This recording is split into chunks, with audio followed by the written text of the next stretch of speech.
Bonsoir, bien-aimés dans le Seigneur. C'est votre humble serviteur, le docteur Cédric Moussassa.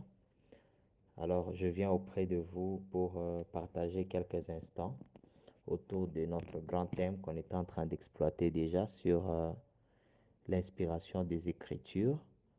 Voilà, alors aujourd'hui c'est la continuité. Nous avons eu à échanger l'autre fois autour de beaucoup de choses sur l'inspiration des Écritures. Sur la doctrine d'abord. On avait commencé avec la doctrine. Puis, après avoir beaucoup parlé de la doctrine, on a fait la différence entre la doctrine, les dogmes, ainsi que les simples opinions. On a eu à parler autour de ça, sans beaucoup revenir sur ce qui est passé. Nous allons parler aujourd'hui de l'inspiration des Écritures. Nous allons prier. Merci Seigneur éternel pour ce temps que tu nous donnes, ô Dieu. C'est toi qui veux parler, alors utilise juste ton serviteur comme un instrument, comme un canal, Seigneur. Atteins ton but dans la vie de toute personne qui va écouter ce message, Seigneur. Nous avons besoin de ta grâce afin que tout ce que tu veux nous communiquer puisse avoir de l'espace et que cela puisse produire des fruits éternels dans nos vies et dans nos cœurs éternels. Que cet enseignement soit utile pour le corps de Christ, pour notre fortification, pour notre édification éternelle, Dieu, en vue du ministère pour tout un chacun de nous. Merci Saint-Esprit, merci Jésus, nous comptons sur toi pour ces instants au nom de Jésus. Amen. Voilà. Alors, nous sommes en train de parler de l'inspiration des Écritures. Je vais commencer par une petite phrase. Nous devons savoir ceci. Si Dieu a eu à préparer des hommes, il les a inspirés pour écrire la Bible, c'est-à-dire qu'il a aussi préparé des hommes pour reconnaître ce qui est inspiré. Et je pense qu'aujourd'hui ou ce soir, nous sommes en face des personnes qui sont inspirées pour reconnaître l'inspiration des Écritures, pour reconnaître ce que les Écritures représentent aux yeux de Dieu et pourquoi le Seigneur a voulu inspirer. Il y a beaucoup à dire, je vais essayer d'être concis et avec les questions, on pourra voir comment réagir. Alors, l'inspiration des Écritures, les textes de base, c'est 2 Timothée 3,16, toute Écriture est inspirée de Dieu. Il y a Hébreu 1,1, il y a 1 Pierre 1,21. Alors, ce sont les versets qui vont nous accompagner ce soir. Chacun d'entre nous peut toujours lire à la maison le 1 Timothée 2 et 2 Timothée plutôt 3,16, Hébreu 1,1 et 1 Pierre 1,21. Nous y reviendrons un peu plus tard. Alors, quand nous parlons de l'inspiration des Écritures, qu'est-ce que nous sous-entendons? Premièrement, nous devons savoir que pour parler de l'inspiration des Écritures, nous voyons un Dieu qui parle. C'est ça le premier élément. Donc, les principes de base qui nous poussent à penser que les Écritures sont inspirées. Ce qui a été écrit a été inspiré parce que nous voyons que dans ces Écritures, un, nous avons un Dieu qui parle. Deux, nous avons un homme qui reçoit ce que Dieu lui a dit, puis il transmet ce qu'il a reçu de Dieu. Et vous allez voir qu'en mettant toutes ces caractéristiques en place, nous allons arriver à la conclusion selon laquelle les Écritures ont été inspirées, puis nous entrerons dans les détails. Donc, nous avons un Dieu qui parle, nous avons un homme qui reçoit, puis qui retransmet ce qu'il a reçu. Et troisièmement, nous avons moi. Quand je dis moi, c'est-à-dire le lecteur, celui qui lit ces écritures-là inspirées devant le texte. Donc, il lit pour essayer de comprendre ce qui est écrit par rapport à ce que Dieu a dit et par rapport à ce que les hommes ont reçu et ont pu le retransmettre à notre intention. Et puis, quatrièmement, il y a la communauté qui examine ce que maintenant, lorsque j'ai lu un texte, je déclare ce que j'ai lu par rapport au texte. Il y a aussi une communauté qui examine ce que j'ai dit pour voir si c'est conforme à ce que Dieu a eu à parler et aussi à ce que nous ont retransmis ceux qui ont reçu cette inspiration des Écritures. Donc, c'est-à-dire, pour parler de l'inspiration des Écritures, il faut qu'on se rassure qu'il y a d'abord Dieu qui a parlé, qu'il y a un homme qui a retransmis ce qu'il a reçu, il y a moi qui lis le texte qui croit. C'est pour ça que j'ai dit, si Dieu a préparé des hommes et les a inspirés pour écrire des écritures, pour écrire la Bible ou la parole de Dieu, il a aussi préparé des gens qui peuvent reconnaître les écritures ou leur inspiration. C'est pour ça qu'il y a une communauté qui examine, ok? Dieu qui parle, un homme qui reçoit pour retransmettre, moi qui lis le texte, qui croit en ce que je suis en train de lire, que c'est inspiré, et il y a une communauté qui juge, qui examine. Nous allons comprendre dans les détails avec la suite. Mais j'aimerais attirer l'attention de tout le monde sur un point. Sachez qu'il existe beaucoup de facultés de théologie aujourd'hui qui doutent de l'inspiration des Écritures. Même au sein parfois des mêmes communautés, que ce soit communauté catholique, protestante ou pentecôtiste, on a toujours des courants. Il y a un courant qui croit fermement dans l'inspiration des Écritures, un autre courant qui n'y croit pas. On va essayer d'expliquer ça bientôt. Donc, il ne faut pas penser que toutes les facultés de théologie, dès qu'on a entendu parler d'une faculté de théologie qui enseigne sur les Écritures, il ne faut pas penser que toutes ces facultés de théologie croient en l'inspiration des Écritures. Parce que quelqu'un peut se poser la question, pourquoi est-ce qu'il faut parler de l'inspiration des Écritures? Parce que de plus en plus, il y a des gens qui ne veulent pas croire en cette inspiration. Et je crois, sauf erreur de ma part, c'est dans Thessaloniciens où la Bible dit, à un certain moment, l'apostasie va triompher. Donc les gens vont refuser de croire. Et aujourd'hui, il y a des industries, que ce soit par les films, les dessins animés, les documentaires. On essaie de monter toutes sortes de choses qui vont essayer de prouver que les Écritures ne sont pas inspirées et du coup, il y a beaucoup d'erreurs dans les Écritures et que cela n'est pas digne de foi. Voilà, c'est pour cela que ce soir, nous voulons parler de l'inspiration des Écritures et nous avons dit, dans l'inspiration des Écritures, rassurons-nous, il y a eu un Dieu qui a parlé. Il y a eu des hommes qui ont reçu puis qui ont retransmis. Il y a nous maintenant qui lisons ce texte, que nous reconnaissons ce texte être vrai et être inspiré de Dieu. Puis il y a une communauté qui juge de tout ce que nous donnons et c'est ça qui entre dans le cadre de la doctrine dont on a parlé la fois passée. Alors, par exemple, vous allez remarquer, il y a une faculté évangélique. Bon, on parle de Vaux-sur-Seine, hein, je crois que c'est en Suisse, parce que ce sont des recherches que j'ai eu à faire. Alors, il y a cette faculté, c'est une faculté, vous voyez, déjà on a écrit faculté évangélique. Quand on dit évangélique, les gens vont penser que voilà, c'est-à-dire c'est l'évangile, hein, c'est au séminaire baptiste européen. Eux, ils ne croient pas en l'inspiration des Écritures.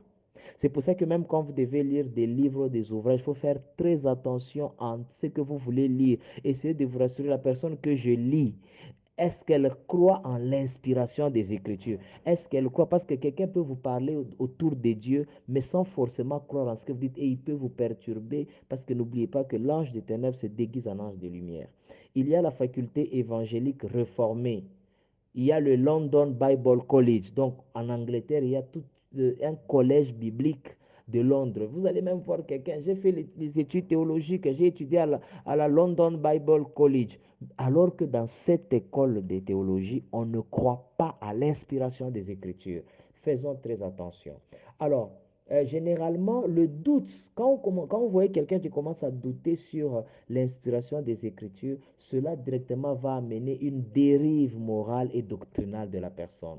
Généralement, ce sont des gens, ils veulent soit appuyer des versets contre nature, bon, pas des versets contre nature, mais en fait des idées contre nature ou des versets qu'ils sortent dans leur contexte. Alors c'est comme ça que vous allez voir ces gens vont dériver, ou soit il vit dans un péché, il veut appuyer le péché dans lequel il vit, alors il sort des versets, il fait sa théologie, d'où s'il dit déjà au départ que l'écriture n'est pas inspirée ou les écritures ne sont pas inspirées, il commence déjà à orienter les gens pour leur dire, alors quand vous voyez la Bible dire ça, c'est, au fait on ne voulait pas dire ça parce que tout n'est pas inspiré, ceux qui ont écrit, ils ont fait aussi des erreurs. C'est comme ça que nous devons faire très attention.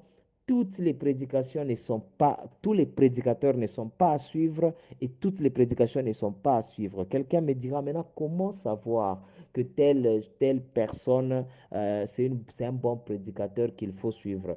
La Bible nous donne quand même quelques signes.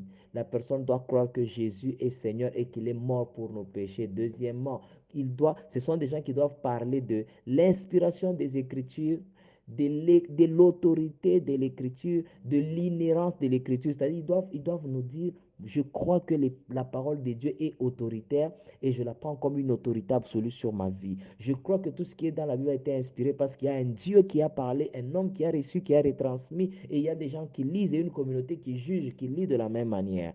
Donc il faut vraiment se rassurer, il faut faire attention des personnes que vous écoutez.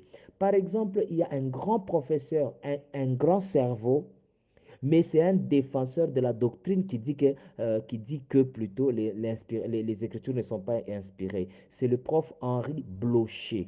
C'est-à-dire, si un jour vous tombez sur un ouvrage d'un grand professeur Henri Blocher, comprenez déjà que ce prof ici, il ne croit pas en l'inspiration des Écritures. Il peut enseigner beaucoup de très bonnes choses, mais c'est quelqu'un qui ne croit pas en l'inspiration des Écritures. Alors, quelle est la base du conflit entre ceux qui croient dans l'inspiration des Écritures et ceux qui n'y croient pas? La base du conflit est entre les données bibliques et les données de la science. Alors pour eux, ils se disent que la science contredit tellement la Bible que la Bible ne peut pas avoir été inspirée de Dieu. Et nous qui croyons dans les inspirations de l'Écriture, nous disons non, les données bibliques sont tellement correctes qu'elles ne peuvent pas, elles ne contredisent pas la science. Par contre, c'est la découverte de la science qui vient un peu en retard. Alors, c'est comme ça que vous allez commencer déjà à comprendre d'où vient le conflit. Le conflit est entre les données bibliques et les données de la science. OK? Alors, par exemple, prenons un exemple des gens qui disent que les Écritures ne sont pas inspirées. Alors, ces gens, ils disent, non, sur les 10 premiers chapitres de la Genèse, tout n'est pas totalement vrai. Vous vous imaginez. En fait, c'est des petites phrases, quand quelqu'un les dit, vous allez penser que c'est de la blague, mais cette personne sait qu'elle est en train de vous amener sur un mauvais chemin. Alors, selon eux, la Bible est vraie lorsqu'il s'agit des vérités spirituelles et religieuses. Mais concernant les réalités qui touchent au monde physique, au monde matériel, il se peut qu'il y ait des erreurs. Vous imaginez un peu comment ils sont en train de réfléchir. Et ils se demandent pourquoi ne pas croire en la doctrine de l'évolution, par exemple, de Charles Darwin qui a parlé de l'évolution, l'homme était un singe. Ils se disent pourquoi ne pas croire en ça. Par exemple, puisqu'ils supposent que la Bible n'a rien dit sur ça. Donc pour eux, comme la Bible n'a rien dit sur la doctrine de l'évolution, l'homme est venu du singe, alors il faudrait croire en cela. OK? Alors, ce qui nous amène maintenant dans les détails de notre thème. Voilà, il faut savoir ceci. Lorsque nous parlons de l'inspiration, le mot inspiration ne vient pas seul. Ne vient pas seul si on veut vraiment comprendre l'inspiration des Écritures. L'inspiration est toujours placée à côté du mot révélation. Parce que la manière, je pense qu'on en a parlé la fois passée, Dieu, lorsqu'il commence à parler, il parle par exemple, il parle à Adam. Adam ne le connaissait pas. Adam, il voit seulement un Dieu qui vient lui parler, qui se révèle à lui, qui se montre à lui. Maintenant, dans ce qu'il est en train de lui montrer, il lui parle, soit tu lui montres des révélations directement, on va voir bientôt dans les détails, soit tu lui donnes des inspirations. Quand il lui dit, tu vas nommer les bêtes des champs, au fait, ce n'est pas qu'il lui donne une révélation sur chaque bête en lui disant, ça doit s'appeler comme ceci, mais il lui donne une forme d'inspiration qui lui permet de savoir ce qu'il a à faire. OK? Alors, retenons ceci. Le terme révélation s'applique généralement au dévoilement divin. C'est-à-dire, c'est Dieu qui se dévoile aux humains.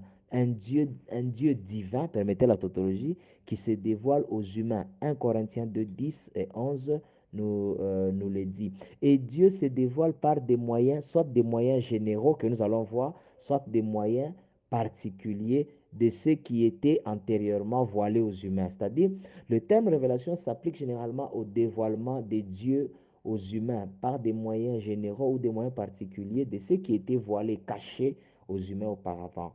Alors, nous allons un peu voir la manière de parler de Dieu avant d'aller dans les détails sur l'inspiration des Écritures. Alors, il faut savoir ceci. Dieu, quand il veut parler aux hommes, il parle de deux grandes façons. Il y en a beaucoup, on va un peu comprendre. Il parle de deux grandes façons. Soit il parle par révélation, soit il parle par des gestes et actes. Actes. Je préfère dire d'abord les actes. Gestes, ça va venir. Alors, la révélation, il y a deux types de révélations. Il y a une révélation historique et révélation progressive. C'est-à-dire, dans la révélation historique, vous voyez, la Bible dit au commencement, Dieu. Et Dieu n'a pas, en fait, n'est pas une réalité des faits. C'est-à-dire, Dieu, il arrive seulement, il commence déjà à se montrer aux hommes sans qu'il y ait des faits quelconques. Et maintenant, quand nous lisons comment Dieu s'est manifesté aux hommes, nous nous rendons compte que Dieu se révèle de manière historique. Mais il y a aussi la révélation progressive où Dieu se révèle étape par étape dans la vie de quelqu'un. Dieu se révèle aussi par les actes qu'il a donnés. Alors c'est comme ça que nous allons voir, dans les actes, ce sont les gestes que Dieu pose. Au fait, il faut savoir que chez les Juifs, hein, le mot geste, quand on dit acte ou bien geste, hein, le mot en hébreu veut dire davar. Et davar, ça prend parole et geste. Donc, ça dit dans ce que Dieu dit, en même temps, quand Dieu parle, c'est comme s'il pose déjà des actes. Nous allons encore y revenir. Il pose des actes ou des actions. Sachant ceci, il y a beaucoup de types de révélations. J'entrerai dans les détails à la toute fin. Il y a beaucoup de types de révélations. Par exemple, au départ, Dieu se révèle par la création. Cela est écrit dans le livre de Romains et de Corinthiens. Alors, Dieu se révèle par la création. La Bible dit, pour certaines personnes, il n'y aura pas d'autre révélation que celle de la création. Donc, Dieu, il se révèle par le moyen de la création. Tout ce qui...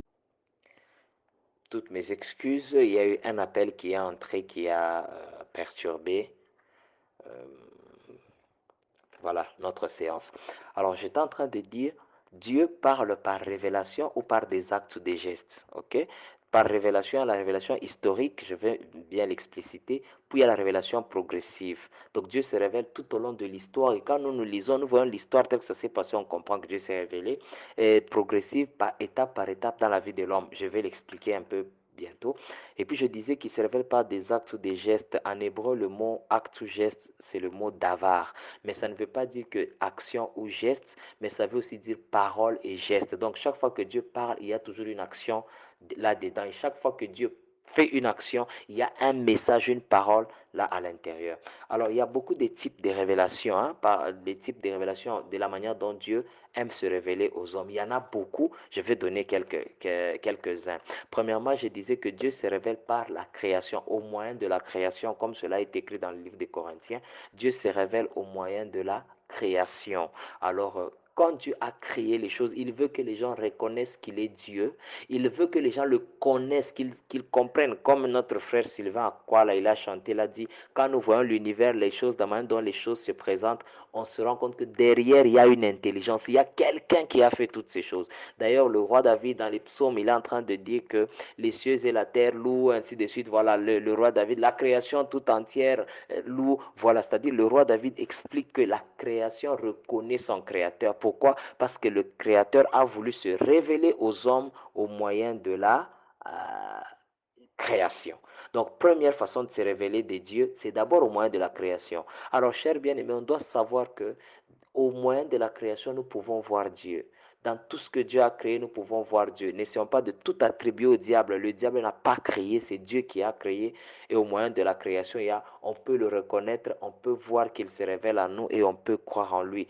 J'évite d'entrer dans la prédication par rapport à la révélation sur la création parce que mon objectif, c'est un enseignement autour de l'inspiration des Écritures.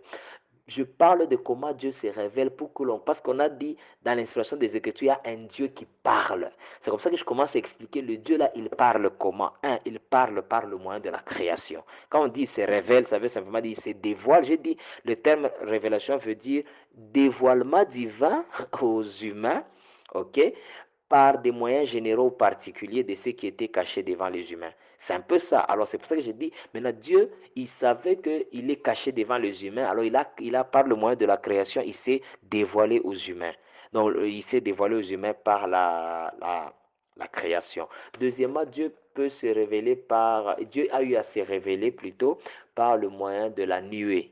Vous allez voir par exemple les enfants d'Israël, il y avait une nuée qui les accompagnait, qui était avec eux, ainsi de suite, une colonne de feu. Et puis un jour, si vous évoluez aussi dans les livres des chroniques, lorsque les sacrificateurs devaient servir à un certain moment, il y a eu une forte gloire, une nuée qui a couvert. Donc c'était un moyen pour Dieu de se révéler aussi aux enfants d'Israël pas au travers du moyen de la nuée.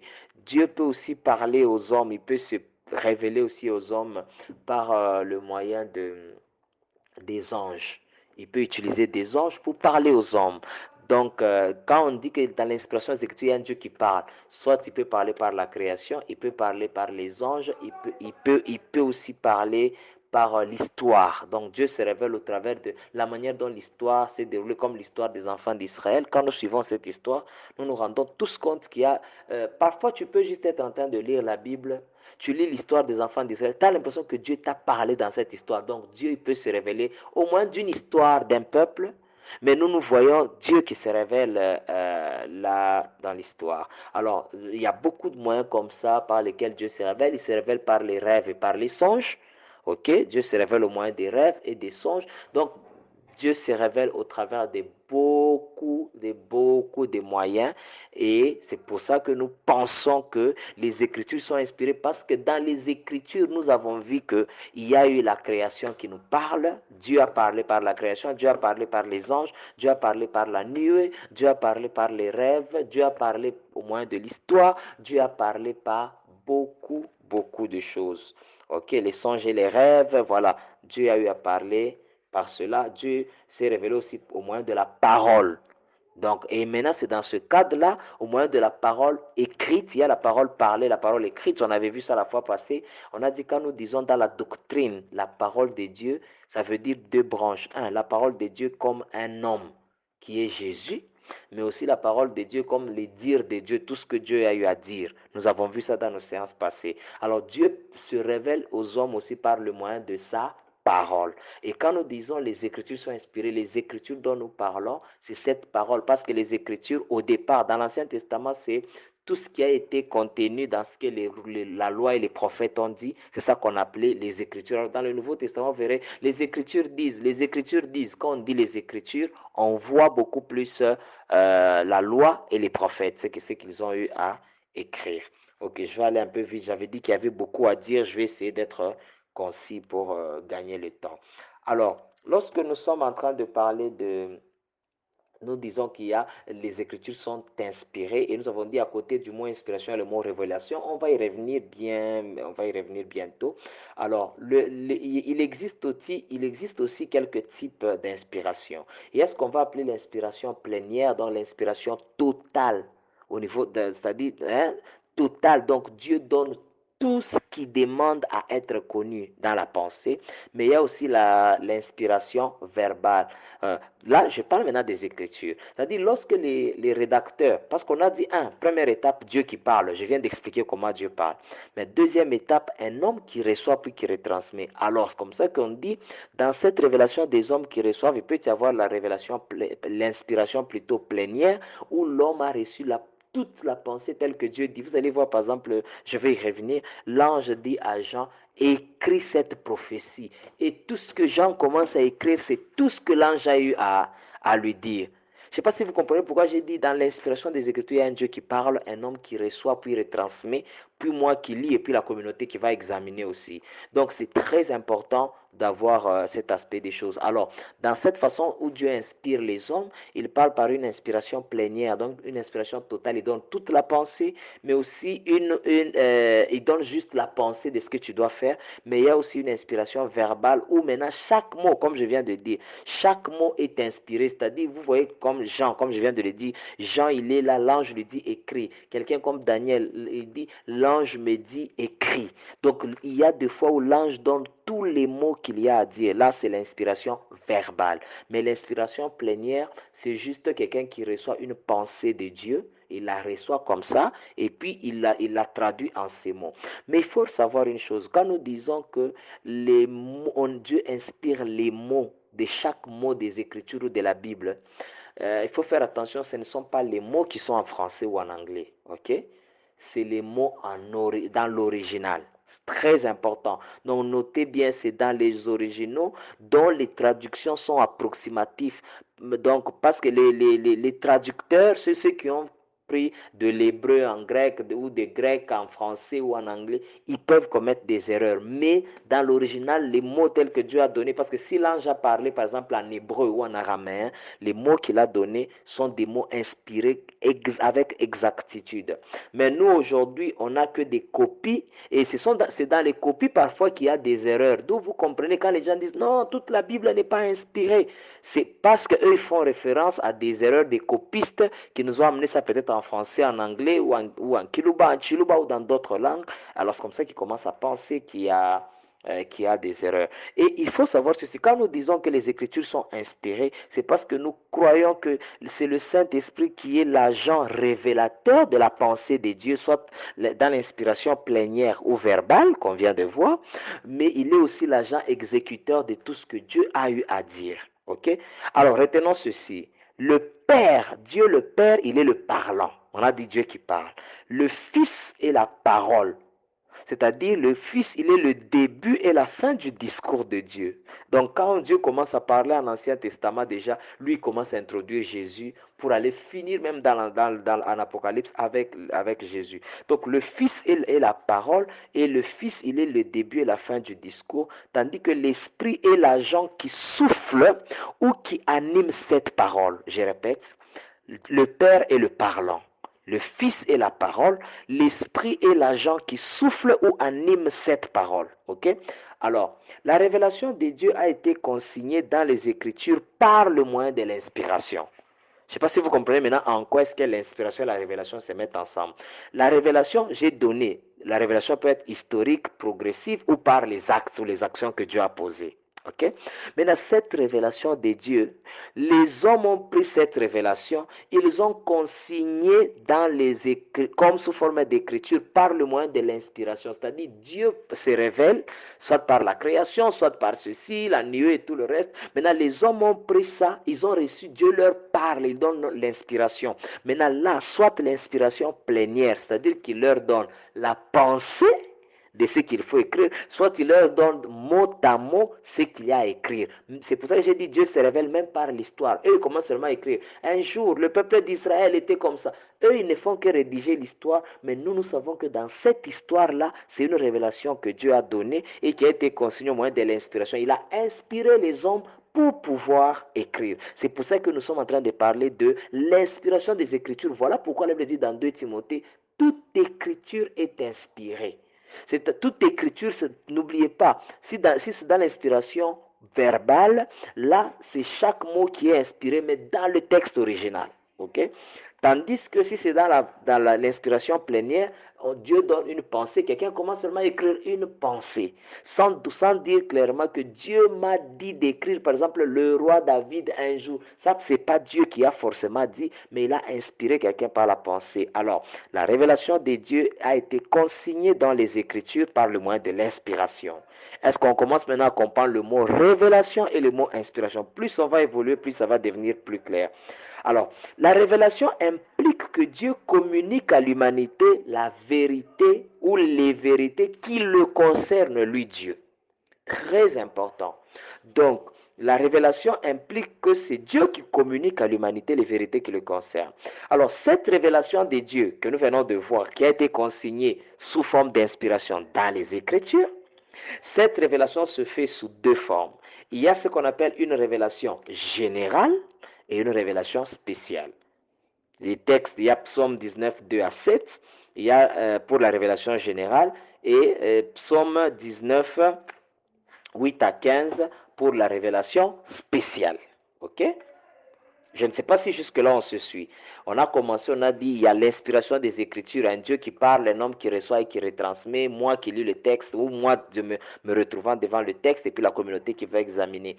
Alors j'ai dit que Dieu, quand il parle, l'inspiration commence par le mot révélation, parce qu'il n'y a pas, en fait, par rapport aux Écritures, on ne peut pas parler déjà de l'inspiration sans d'abord savoir, sans parler de la révélation. Pourquoi la révélation? Parce que la révélation, c'est Dieu qui veut se dévoiler aux humains par des moyens généraux particuliers. Ok? Alors c'est comme ça qu'on a une révélation historique progressive et puis par des actions. Maintenant, cette révélation est consignée dans les Écritures par le moyen de l'inspiration. Maintenant, il y a l'inspiration plénière où Dieu donne juste la pensée, une inspiration totale. Donc, de manière totale, il donne une pensée que quelqu'un va écrire, mais aussi de manière verbale où il inspire chaque mot qu'il y a à dire, mais dans le texte, selon le texte original.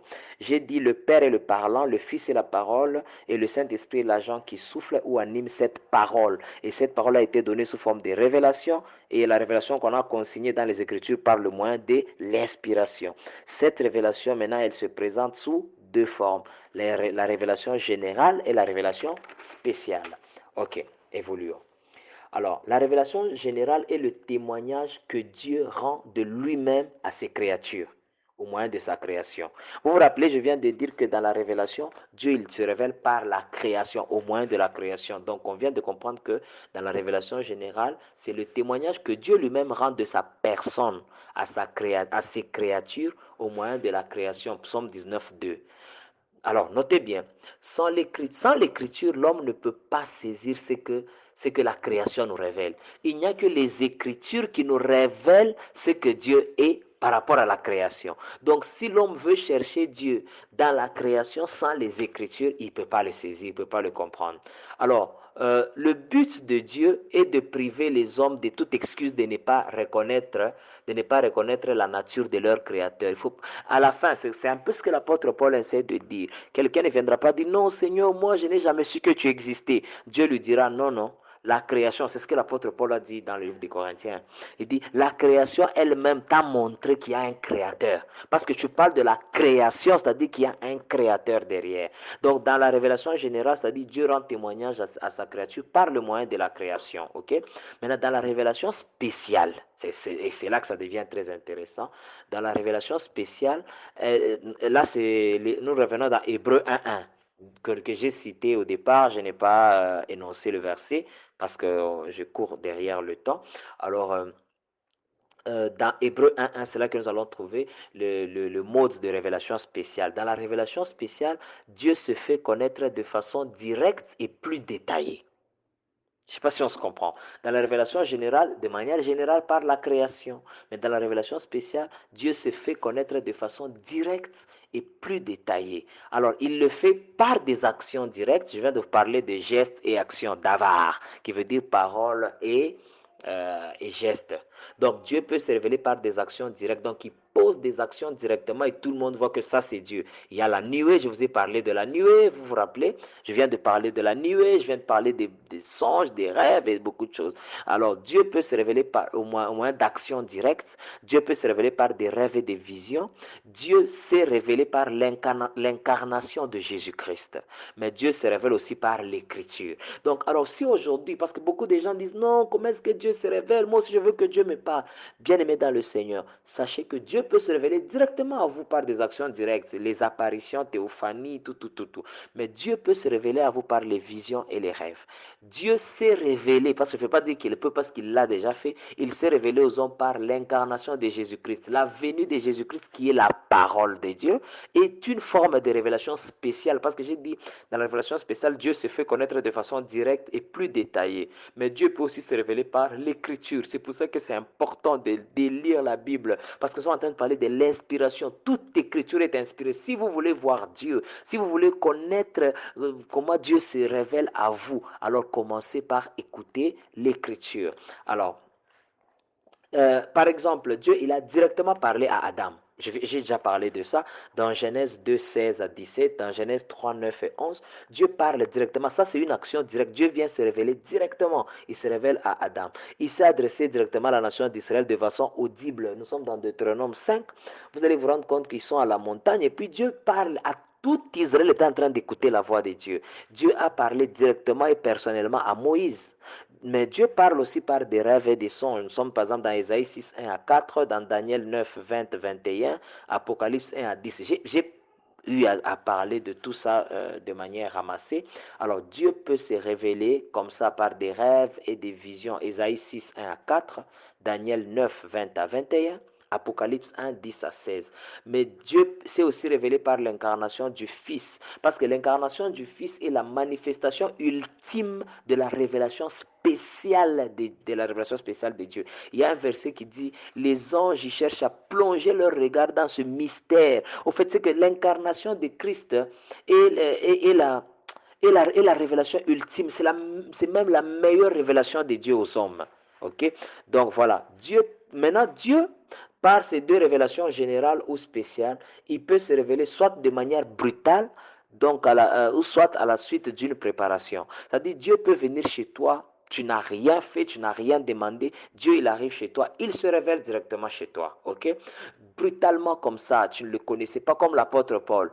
Il ne connaissait pas Dieu. Dieu brutalement, allez, vient se révéler à lui. Paul, Paul, pourquoi tu me persécutes? Jésus lui parle. Saul dit, qui es-tu, mon Seigneur? Je suis Jésus que tu persécutes. Donc Dieu peut décider de venir se révéler à quelqu'un de manière brutale, mais Dieu peut aussi se révéler à la suite d'une préparation. C'est là que la préparation est importante. Donc si vous voulez comprendre la révélation de Dieu, parce que nous parlons de l'inspiration des Écritures, mais il faut bien comprendre d'abord le mot révélation, parce que j'ai dit, Dieu s'est révélé aux hommes. Et c'est cette révélation qu'on a consignée dans l'Écriture sous forme d'inspiration. Donc avant de parler d'inspiration, je parle d'abord de la révélation. Ok? Alors je disais que Dieu se révèle soit de manière brutale, soit à la suite d'une préparation. Bien aimé dans le Seigneur, si vous voulez que Dieu se révèle à vous, soit il peut se révéler à vous brutalement, ça c'est dans sa souveraineté, mais c'est mieux de le chercher par une préparation profonde, une préparation permanente. Et Dieu, la Bible dit, il se laisse trouver par quiconque le cherche. Donc Dieu peut se révéler aussi à la suite d'une préparation spirituelle, bien sûr. Alors, c'est pour ça que vous allez voir, par exemple, Dieu, quand il se révèle par des visions, par des rêves, l'essentiel dans la vision n'est pas le fait que l'on voit des choses, mais c'est le message que Dieu donne à l'occasion de cette vision. Nous allons bien le comprendre avec le temps. Alors, il faut savoir ceci. La personne souvent qui reçoit la révélation est passive. Parce elle ne pose aucun acte. Elle est là en train d'écouter la révélation qu'elle est en train de recevoir. Puis maintenant, après l'étape de la révélation, vient maintenant le deuxième temps où celui qui reçoit, soit brutalement, soit après préparation à l'écoute de la parole de Dieu, sous l'inspiration du Saint-Esprit, il se met à parler, à dire ce que Dieu a eu à lui révéler. Vous vous rappelez, dans l'inspiration des Écritures, il y a un Dieu qui parle, il y a un homme qui reçoit et qui va retransmettre, puis il y a nous qui allons lire. La Bible est en train de dire, écrit, il dit à Daniel, écrit, et c'est lui qui lira. C'est-à-dire que la Bible veut que dans toute révélation qui est consignée dans les Écritures au moyen de l'inspiration, il y a des gens qui liront. Ce n'est pas celui qui écrit forcément qui va relire, il y a des gens qui vont venir après qui vont lire. C'est pour ça que j'ai dit un Dieu qui parle, un homme qui reçoit, moi devant le texte qui lit, mais il y a aussi une communauté qui juge, on y arrivera après. Alors voilà, donc quand on reçoit la révélation, on est passif, on ne pose aucun geste, on ne fait que recevoir de Dieu. Mais après, quand on a reçu, on peut maintenant parler de ce qu'on a eu à recevoir de la part de Dieu sous l'inspiration. Maintenant, le fait là de commencer à dire ce qu'on a reçu de Dieu, là, c'est une inspiration maintenant. C'est une insufflation, c'est-à-dire c'est le souffle maintenant, on l'a vu. Le Père, il est le parlant, le Fils c'est la parole, c'est le Saint-Esprit qui anime celui qui doit parler. Le fait d'animer celui qui doit parler, il est en train de lui inspirer. Là, on n'est plus dans la phase de la révélation, mais on est maintenant dans la phase de l'inspiration.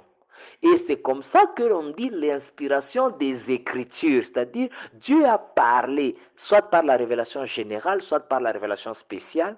Maintenant, il y a des hommes qui ont pris cette révélation, qui ont consigné ça dans les Écritures au moyen de ce que l'Esprit leur donnait d'écrire. La Bible dit c'est poussé par l'Esprit que les hommes ont parlé de la part. Alors, je ne sais pas si on commence maintenant à voir le mot révélation et le mot inspiration, parce que ces deux mots font souvent beaucoup de... Bon, il y a beaucoup de confusion autour de ces deux mots. J'ai été inspiré, j'ai eu la révélation. Commencez maintenant à comprendre que dans la révélation, on est passif, on n'agit pas, parce qu'on ne fait que recevoir. C'est Dieu qui se dévoile à l'homme par des moyens généraux, révélation générale, ou par des moyens particuliers, révélation spéciale, par action directe, rêve, vision, incarnation de Christ, l'écriture. Quand Dieu se révèle à toi, toi tu ne fais rien, tu es passif. Mais maintenant, quand Dieu a fini de se révéler, dans les actes que toi tu dois poser ou dans ce que tu dois dire, là maintenant il s'agira de l'inspiration. Je ne sais pas si à ce niveau-là, on se comprend. Donc, dans la révélation, on est passif. Dans l'inspiration, on est actif. On doit devoir communiquer ce que l'on a reçu ou entendu et l'Esprit va maintenant nous guider sur ce qu'il faut dire. C'est en cela qu'on dit l'inspiration des Écritures. Ceux qui ont écrit, ils ont reçu une révélation, ils ont été guidés maintenant par l'Esprit. Sous le fait d'être guidé, où le Saint-Esprit les pousse, c'est là qu'on va parler de l'inspiration. Il les pousse pour communiquer ce qu'ils ont entendu. Alors, maintenant, le miracle de l'inspiration, c'est quoi? C'est le respect total de la personnalité de chacun. Donc, quand quelqu'un maintenant il doit parler de la part de Dieu, dans l'inspiration, Dieu respecte le tempérament de la personne. Si c'est quelqu'un de colérique, si c'est quelqu'un de moi, alors même quand il va parler sous inspiration, il parlera de la même manière. Donc Dieu respecte. C'est ça même le miracle de l'inspiration. Il y a le respect total de la personnalité de la personne. Dieu respecte le vocabulaire. Si la personne, par exemple, dans son vocabulaire, c'est yaya, dans le vocabulaire, c'est madame, dans le vocabulaire, c'est monsieur, vous verrez que même sous inspiration, quand il doit maintenant parler de la part de Dieu, il va dire monsieur, madame, yaya, bandeko. Voilà, là maintenant Dieu respecte le vocabulaire, respecte ton tempérament, le style d'écriture. Au fait, Dieu respecte selon ton niveau intellectuel. Au fait, c'est que Dieu, il est comme ça. Donc, c'est même ça qu'on appelle le miracle de l'inspiration. Donc, Dieu respecte la façon de communiquer. Alors, c'est comme ça qu'il y a beaucoup de gens. Non, ce prophète-là, lui, maintenant, quand il doit parler, il parle comme s'il gronde. Comprenez que quand il a reçu la révélation, Dieu n'était pas en train de gronder. Bon, je donne dans le cas où Dieu n'a pas grondé. Mais lui, maintenant, quand il doit parler, il parle avec son tempérament. Il parle avec sa façon d'être. Alors, deux fois, la révélation vient sous forme d'une pensée, mais sans inspiration d'en parler. Je ne sais pas si vous êtes déjà arrivé, vous faites un rêve sur quelqu'un, mais vous ne sentez pas cette conviction. C'est souvent comme ça que nous disons. Vous ne sentez pas la conviction de lui parler. Alors cette fois-là, vous avez reçu la révélation, mais vous n'avez pas eu l'inspiration sur la façon de communiquer. Je ne sais pas si ça va à ce niveau-là. Mais il y a aussi des personnes qui ont reçu l'inspiration sans une révélation. Je vais entrer dans les détails dans la suite. Donc, il faut vraiment comprendre que les Écritures ont été inspirées parce que toutes ces choses que nous sommes en train de dire ici, c'est comme ça que cela se présente dans les Écritures. Par exemple, vous allez voir Luc. Luc, lorsqu'il est en train d'écrire, nous sommes dans le livre de Luc, premier chapitre. Quand vous lisez ce premier chapitre à partir du premier verset, il commence à expliquer, il dit, voilà, plusieurs ayant entrepris d'écrire ainsi de suite. Il dit ceci, j'aime cette phrase. Il m'a semblé bon de faire des recherches exactes pour t'exposer ainsi de suite. Alors vous commencez à comprendre que lorsque Luc écrit, il ne dit pas j'ai eu la révélation de faire des recherches. Non, il a semblé bon à monsieur Luc d'écrire, mais nous aujourd'hui quand nous lisons le livre de Luc, nous voyons qu'il s'agit d'une inspiration, qu'il a été inspiré. Donc Luc a reçu une inspiration sans forcément avoir une révélation. Alors aujourd'hui je vais conclure par là parce qu'il y a une deuxième partie qui reviendra après. Bien-aimés dans le Seigneur, ne limitons pas Dieu. Le problème avec les chrétiens, nous voulons tout le temps avoir des révélations et surtout nous voulons avoir des révélations spéciales. Non, moi, Dieu, il faut qu'il me parle par des rêves. Non, non. Dieu peut se révéler à vous soit de manière générale par la création. Il y a d'autres personnes, ils regardent seulement les choses de la nature. Ils commencent à comprendre. Il craint Dieu. Il donne sa vie à Christ juste à cause de la nature. Et puis Dieu peut vous parler par sa création, ok? Dieu peut se révéler à vous par sa création. Mais Dieu peut se révéler à vous aussi de manière spéciale, dans la révélation spéciale, par des actions directes. Il vient directement chez vous, il vous parle, un ange va vous apparaître peut-être, d'autres c'est par des rêves ou des visions. Mais sachez aussi que Dieu s'est révélé aux humains par l'incarnation de Jésus-Christ. Et je vous ai dit, c'est l'ultime révélation spéciale de la part de Dieu envers les hommes. Dieu se révèle aussi par l'écriture. Donc, si vous croyez dans l'inspiration des Écritures, alors passez du temps avec les Écritures. Dieu va vous parler, il va se révéler à vous par l'écriture.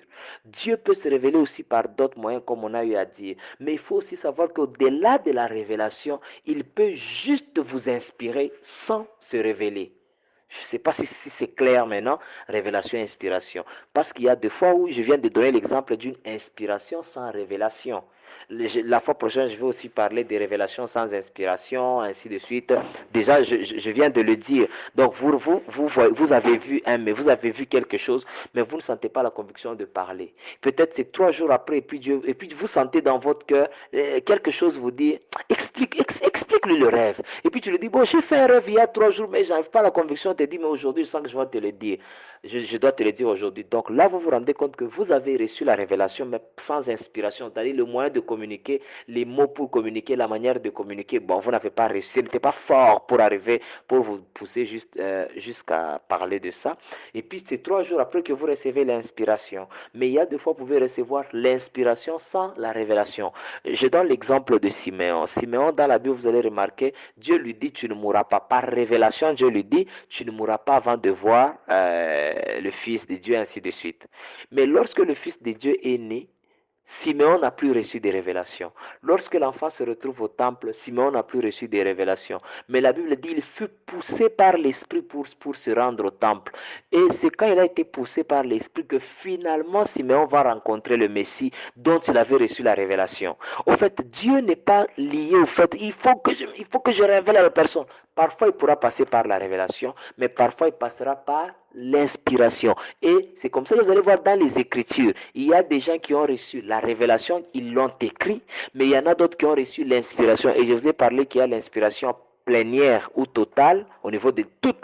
Dieu vous donne toute la pensée de ce que vous devez faire, mais sans vous donner les mots avec lesquels il faut écrire. Mais parfois, il a donné aussi les mots exacts. J'ai donné l'exemple de l'apôtre Jean, pour lequel Dieu a dit, voilà, tu vas écrire comme ceci et comme cela. En tout cas, que Dieu bénisse sa parole. Je suis là pour les questions. On va répondre aux questions après. La deuxième partie va venir après. Ça sera pour la fois prochaine. En tout cas, que Dieu bénisse cette parole, que Dieu vous parle. Je prie pour quelqu'un pour que Dieu lui inspire par rapport à tous les domaines de ta vie. Si tu n'as pas reçu des révélations, alors que Dieu t'inspire. Tu ne sauras pas comment ça se passe, mais quelque chose va te pousser de te lever, d'aller à gauche, d'aller à droite, de toucher, de commencer tel business. Alors Seigneur, je viens prier pour tes enfants, pour tous ceux qui ont des problèmes, des soucis. Ils ont besoin d'entendre une parole de ta part, Seigneur. Soit parle-leur par révélation, soit parle-leur par inspiration. Mais dans tous les cas, Seigneur, manifeste-toi à tes enfants. Les uns par une révélation générale, les autres par une révélation spéciale, les autres par une inspiration plénière, les autres par une inspiration, Seigneur, mot à mot, verbal, éternel, Dieu des armées. Je prie, éternel, donne à quelqu'un de comprendre jusqu'à quel point les Écritures sont inspirées et combien par la manière dont tu as inspiré les Écritures, c'était pour aujourd'hui nous permettre aussi de savoir comment tu parles, comment nous pouvons t'écouter et comment nous pouvons vivre avec toi. Que cette parole puisse germer dans la vie de quelqu'un au nom de Jésus. Amen.